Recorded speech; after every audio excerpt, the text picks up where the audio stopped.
আল্লাহর নবীকে একজন ইহুদি মহিলা খাবারের মধ্যে বিষ মিশিয়েছিল, আর সেই বিষ মিশ্রিত খাবার আল্লাহর নবী খেয়েছিলেন। ফলে আল্লাহর নবী এই মৃত্যুর আগ পর্যন্ত বিষের যন্ত্রণায় তিনি ছটফট করতেন। মাঝে মধ্যে সেই বিষের যন্ত্রণা শুরু হতো। নবীজির সেই বিষ ক্রিয়া দেহের মধ্যে আবার বেড়ে উঠেছে। নবীজি সেই বিষের ক্রিয়ায় আবার অসুস্থ হলেন। এরপরে গায়ে প্রচন্ড জ্বর চলে আসলেন। আল্লাহর নবী হঠাৎ একদিন সন্ধ্যাবেলা প্রচন্ড জ্বর চলে আসছে। নবীজি বেহুশ, কোনো হুঁশ নাই, কোনো জ্ঞান নাই। হঠাৎ করে ঈশা রক্ত হয়ে গেল। মসজিদে নববী থেকে ঈশার নামাজের জন্য আজান শুরু হয়। হযরতে বেলাল রাদিয়াল্লাহু আনহু মসজিদ নববীতে আজান দেয়। আজানের পরে সমস্ত মুসল্লিগণ কাতার বেঁধে বসে আছে।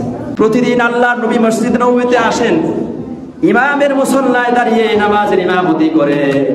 কিন্তু আজকে আল্লাহর নবী নামাজের জামাতের সময় হয়ে যায়, তবু আল্লাহর নবী কেন মসজিদ নববীতে আসে না?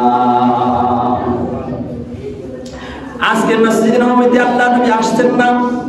কেমনে আসবেন? নবীজি হুজরার মধ্যে বেহুশ হয়ে পড়ে আছেন। কিছুক্ষণ পর আল্লাহর নবী হুঁশ যখন ফিরে আসলো, বলছে আয়েশা এখন কোন সময়? আয়েশা রাদিয়াল্লাহু আনহা বলছেন, ইয়া রাসূলুল্লাহ, সন্ধ্যা শেষ হয়ে গিয়েছে, ঈশার রক্ত যায়। ঈশার আজান হয়েছে মসজিদে নববীতে। হযরতে বেলাল ঈশার আজান দিয়েছেন। জামাতের রক্ত শুরু হয়ে গিয়েছে। সমস্ত সাহাবায়ে কেরাম সারিবদ্ধভাবে বসে গিয়েছে নামাজের জন্য। এখন ইমামতি কি করবি? আল্লাহ বলেছেন, তুমি তোমার পিতা আবু বকরকে ইমামতির জন্য বলো। হযরত আবু বকরকে মেসেজ পাঠানো হলো। আবু বকর আল্লাহর নবী অসুস্থ, বেহুশ হয়ে পড়ে আছেন, দাঁড়াতে পারেন না। আজকে ঈশার নামাজের ইমামতি তোমাকে করার জন্য আল্লাহর নবী বলেছে। সুবহানাল্লাহ। হযরত আবু বকর যেতে চান না।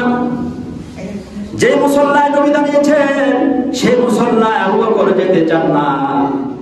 কিন্তু সমস্ত মুসল্লিগণ আল্লাহর নবী সাহাবী হযরত আবু বকরকে সামনে ঠেলে দিয়েছেন। এবার হযরত আবু বকর ইমামতি করে, সমস্ত মুসল্লিরা পেছনে সারিবদ্ধ করে তার পেছনে মুসল্লি হয়ে নামাজ আদায় করে। কিন্তু নামাজের মধ্যেই সমস্ত সাহাবায়ে কেরাম কেঁদে কেঁদে অস্থির, কেঁদে কেঁদে পেরেশান। নামাজের ভেতরেই সাহাবায়ে কেরাম কাঁদতে আরম্ভ করলেন।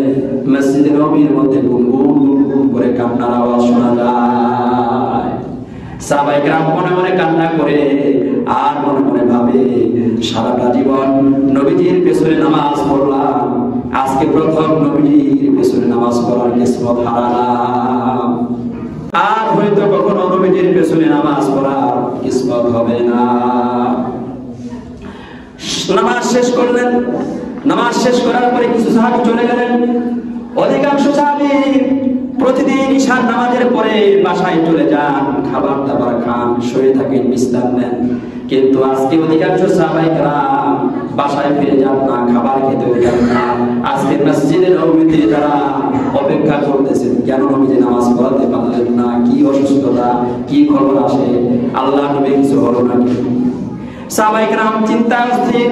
সাহাবায়ে কেরাম আল্লাহর কাছে ফরিয়াদ করছে, কান্নাকাটি করছে, রোজাদারি করছে, দোয়া করছে মসজিদে নববীতে, যে পেছনে আবার পাশ থেকে আল্লাহর খবর না চলে আসে। রাত গেল এভাবে।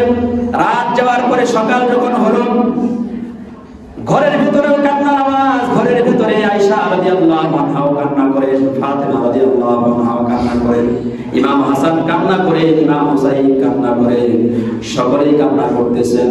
আল্লাহর নবী ফাতেমাকে বললেন, ফাতেমা তুমি কেঁদো না। কাঁদে কাঁদে বললেন, ফাতেমা তুমি কেঁদো না, কারণ তোমার কান্না আমার সহ্য হয় না।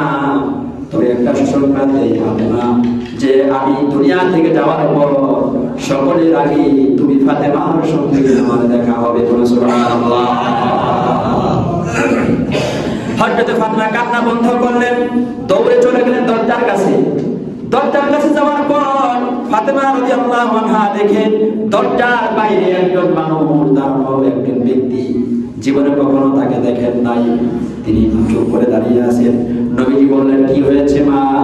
হযরত ফাতেমা বললেন, ইয়া রাসূলুল্লাহ, হে বাবা, যে দরজার পিছনে ওই পাশে আরেকজন অপরিচিত লোক আসতে চাই ভেতরে। তুমি কি চেনো? ফাতিমা রাদিয়াল্লাহু আনহা বলছেন, ইয়া রাসূলুল্লাহ, এই লোককে কখনো দেখি নাই, এই প্রথম দেখলাম, এরকম মানুষ তো কখনো দেখি নাই। আল্লাহর নবী বলছেন, ফাতিমা দরজা খুলে দাও, কারণ ইনি মানুষ নন, ইনি আল্লাহর ফেরেশতা হযরত জিবরাইল। দরজা খুলে দেওয়া হলো। জিবরাইল আমিন আসলেন, আল্লাহর নবীকে সালাম করলেন আর বললেন, ইয়া রাসূলুল্লাহ, একজন ফেরেশতা আজকে আমার সঙ্গে এসেছে, আপনার সামনে আসার জন্য অনুমতি চায়। এই ফেরেশতা দুনিয়ার কারো কাছে আসার জন্য অনুমতি চায় না, কোন মানুষের কাছে, কোন প্রাণীর কাছে আসার জন্য অনুমতি চায় না, কিন্তু আপনার কাছে আসার জন্য অনুমতি চায়। আল্লাহ নবী বলছেন, রে জিবরাইল, আমি যদি অনুমতি না দিই কি হবে? আজরাইল জিবরাইল বললেন, ইয়া রাসূলুল্লাহ, আপনি যদি অনুমতি না দেন, সে আবার ফেরত যাবে, আপনার সামনে আসবে না। আল্লাহ নবী বলছেন, অনুমতি দিলাম, সামনে হাজির করো। এরপরে সামনে দাঁড়িয়ে মালাকুল মাউত বলছে, আসসালাতু ওয়াসসালামু আলাইকা ইয়া রাসূলুল্লাহ, যে আপনার উপর শান্তি বর্ষিত হোক, আর আল্লাহ রাব্বুল আলামিন আপনার দিদারের জন্য আমাকে পাঠিয়েছে, আপনার জান কবজ করার জন্য পাঠিয়েছেন। শুধু তাই নয়, আপনার জান কবজের পূর্বে আপনার কাছে অনুমতি চাওয়ার কথা বলেছেন। আমি যদি অনুমতি দেয় তাহলে জান কবজ করবে, আর যদি অনুমতি না দেয় তাহলে ফিরে আসবে। সুবহানাল্লাহ। আল্লাহ নবী অনুমতি দিলেন, জান কবজ শেষ হয়ে গেল। জান কবজ শেষ হয়ে গেল, ওইদিকে মদিনার করিতে করিতে কান্নার রূপ পড়ে গেল, আকাশ বাতাস মলিন হয়ে গেল, পরিবেশটা ঘোলাটে হয়ে গেল। মদিনার আলোতে করিতে কান্নার আওয়াজ শোনা যায়। সংবাদ সোজা মদিনায় ছড়িয়ে পড়েছে, মুহাম্মদ সাল্লাল্লাহু আলাইহি ওয়াসাল্লাম আর দুনিয়ার বুকে নাই, আল্লাহর নবী দুনিয়া থেকে বিদায় হয়ে গিয়েছে। এই কথা শোনার পরে হযরত আবু বকর রাদিয়াল্লাহু আনহু একটু বাইরে গিয়েছিলেন। এই কথা শোনার পর সাহাবী আবু বকর রাদিয়াল্লাহু আনহু আর চুপ থাকতে পারলেন না। হযরত আবু বকর রাদিয়াল্লাহু আনহু তাড়াতাড়ি করে আয়েশা রাদিয়াল্লাহু আনহার ঘরে আসলেন। আসার পরে দেখেন আল্লাহর নবীর লাশটা মরদেহটা পড়ে আছে। নবীজি এরকম কাপড়ে ঢাকা। হযরত আবু বকর রাদিয়াল্লাহু আনহু মাথার কাছে বসলেন, মুখটা উঁচু করে কপালের মধ্যে চুমু খেলে আর দরদর করে চোখ দিয়ে পানি ঝরতেছে।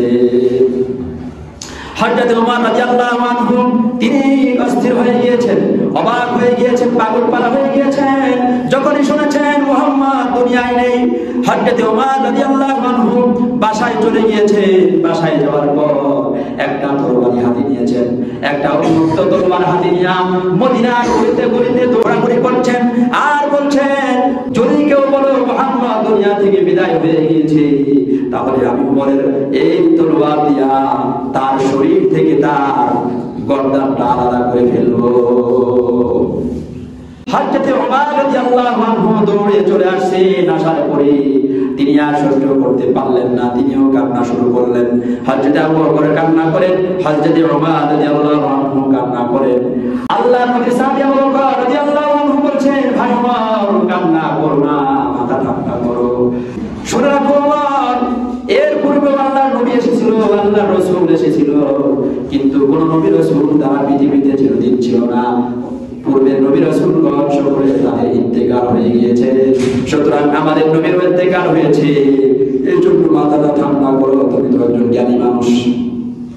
হযরত ওমর রাদিয়াল্লাহু আনহু নরম হয়ে গেলেন। উসমান রাদিয়াল্লাহু আনহু আল্লাহ নবীর ইন্তেকালের সংবাদ শোনার পর তার জবানটা বন্ধ হয়ে গিয়েছে, কারো সঙ্গে কথা বলে না, কারো সঙ্গে কথা বলেন না। হযরত বিলাল রাদিয়াল্লাহু আনহু দিশেহারা হয়ে গিয়েছেন। হযরত বিলাল রাদিয়াল্লাহু আনহু বলছেন, আমি আর মদিনায় থাকবো না, মদিনায় মসজিদে নববীর আযান আমি এখন থেকে দেব না, কারণ যে মসজিদে নবী থাকবে না, সেই মদিনার বুকে আল্লাহ নবী থাকবে না, সেইখানে আমি আর আযান দেব না। যাই হোক, আল্লাহ নবী সোমবার সকালে ইন্তেকাল করলেন। কিবা সোমবার সকালে ইন্তেকাল করলেন। আল্লাহ নবী ইন্তেকাল করার পর এভাবে সাহাবায়ে কেরাম এর পূর্বে কখনো এরকম পরিস্থিতির শিকার হন নাই। মদিনায় এরকম পরিস্থিতি কখনো হয় নাই। আল্লাহর নবী ইন্তেকাল করেছেন, সকল সাহাবায়ে কেরাম মদিনার সকল অধিবাসীরা তারা এরকম অস্থির হয়ে গেছে, কি রেখে কি করবো, এখন কি করা উচিত। কারো কোনো খবর নাই। সোমবার চলে গেছে, মঙ্গলবার যখন চলে আসছে, মঙ্গলবার আসার পর সকলের হুঁশ আসছে আল্লাহ নবীকে দাফন কাফন করতে হবে। আল্লাহ নবীর জন্য কূপ থেকে পানি আনা হলো, বড়ই পাতা দিয়ে গরম করা হলো। এরপরে নবীর গোসল করাবেন। ইতিহাসের মধ্যে এসেছে নবীকে গোসল দেওয়ার জন্য নবীর পরিবাররা আসছে। হযরত আলী রাদিয়াল্লাহু আনহু নবীজির গায়ে মলে দিয়েছেন, আর উসামা রাদিয়াল্লাহু আনহু পানি ঢেলে দিয়েছেন এবং আল্লাহ নবীকে পার্শ্ব পরিবর্তন করিয়েছেন। নবীজির চাচা আব্বাস রাদিয়াল্লাহু আনহু এবং তার চাচাতো ভাই হযরত ফজল ইবনে আব্বাস রাদিয়াল্লাহু আনহু বলে সুবহানাল্লাহ। ফজল ইবনে আব্বাস নবীজিকে পার্শ্ব পরিবর্তন করলেন। হযরত উসামা আল্লাহ নবীর গায়ে পানি ঢেলে দিলেন। হযরত আলী রাদিয়াল্লাহু আনহু নবীজিকে বললেন, ঘষা দিলেন শরীরের মধ্যে। এভাবে গোসল যখন হয়ে গেল, তিনটা ইয়ামানি চাদর আনা হলো, সাদা কালারের তিনটা ইয়ামানি চাদর আনা হলো। নবীজির গায়ে পরানো হলো তিনটা ইয়ামানি সাদা চাদর। পরানোর পর সব জায়গায় রাখা হলো। এখন প্রশ্ন হলো দাফন করবে কোথায়? সাহাবায়ে কেরামের একটা দল বলছে আল্লাহ নবীকে জান্নাতুল বাকিতে দাফন করা হবে। আরেক দল বলছে না, আল্লাহ নবীকে আল্লাহ নবীর মসজিদে নববীর পাশেই তাকে দাফন করা হবে। হযরত আবু বকর রাদিয়াল্লাহু আনহু বলছেন যে ভাই তোমরা সাবধান হও, তোমরা থামো। আল্লাহ নবীর কাছে আমি শুনেছি আল্লাহ নবী বলেছেন নবীরা যদি ইন্তেকাল করেন তাহলে যে স্থানে ইন্তেকাল করেন সেখানেই তাকে দাফন করতে হয়। সুতরাং আল্লাহ নবী যেহেতু আয়েশা রাদিয়াল্লাহু আনহার ঘরে ইন্তেকাল করেছেন, সুতরাং এই ইন্তেকালের জায়গায় আল্লাহ নবীকে দাফন করা হবে। বলে সুবহানাল্লাহ। এই কথা শোনার পর সিদ্ধান্ত পাকা হয়ে গিয়েছে। হযরত তালহা রাদিয়াল্লাহু আনহু আল্লাহ নবীকে একটু সরায়া সেইখানে সাহাবায়ে কেরামরা মিলে কবর খনন করলেন। সেখানে কবর খনন করার পর আল্লাহ নবী পাশেই শুয়ে আছেন। জানাজা কি দিবেন? জানাজার একটা ব্যাপার আছে। আল্লাহ নবী ইন্তেকালের পূর্বে বলে গিয়েছিলেন তোমাদের জানাজা আর আমার জানাজা একরকম হবে না, আমার জানাজা তোমাদের জানাজার মতো হবে না। কারণ তোমাদের জানাজা একজন ইমাম সাহেব পড়ায়, কিন্তু আল্লাহ নবী সকল ইমামের ইমাম। সুতরাং আল্লাহ নবীর জানাজার ইমামতি করবে এরকম কি আছে? এই জন্য আল্লাহ নবী বলেছেন তোমাদের জানাজা একরকম, আমার জানাজা আরেক রকম। এই জন্য মঙ্গলবার কাফন পরানোর পর আল্লাহ নবীর আয়েশা রাদিয়াল্লাহু আনহার ঘরের মধ্যে আছেন। ওই সারাটা দিন আল্লাহ নবীর জন্য জানাজা বা দোয়া করা হয়েছে। নবীর জানাজার পদ্ধতি এরকম, প্রথমে নবীজির আহলে বাইত যারা আছেন এরা ঘরের মধ্যে প্রবেশ করেছেন, নবীকে সালাম দিয়েছেন, নবীর শানে দরুদ পড়েছেন, এরপরে মাইয়াতের জন্য দোয়া করেছেন, এরপরে ঘর থেকে চলে গেছেন। এরপরে আরেকটা দল আসছে, সেই দলটা হলো মুহাজির, যারা মক্কা থেকে মদিনায় হিজরত করে এসেছিল। এই মুহাজিররা সেই ঘরে প্রবেশ করে তারা নবীজিকে সালাম দেয়, নবীজির শানে দরুদ পড়ে, এরপরে মাইয়াতের দোয়া পড়ে বের হয়ে যায়। মুহাজির চলে গেল, চলে আসলো আনসাররা।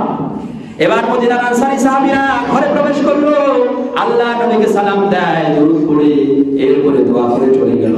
এরপরে অন্যান্য পুরুষেরা চলে আসলো, এসে সালাম দেয়, এরপরে মহিলারা আসলো, এরপরে মদিনার বাচ্চারা এরা এসে নবীজিকে সালাম দেয়, নবীজির শানে দরুদ পড়ে, এরপরে দোয়া করে, এরপরে তারা ঘর থেকে বের হয়ে যায়। আর এই ঘটনাটা ঘটে মঙ্গলবার দিন থেকে গভীর রাত পর্যন্ত। মঙ্গলবার দিন শেষ হয়ে যায়, সন্ধ্যা শেষ হয়। মঙ্গলবার দিন যাওয়ার পরে বুধবার রাত চলে আসে। বুধবার রাতের বেলায় আল্লাহর নবীকে সেই জায়গার মধ্যে দাফন করা হয়। বলে সুবহানাল্লাহ।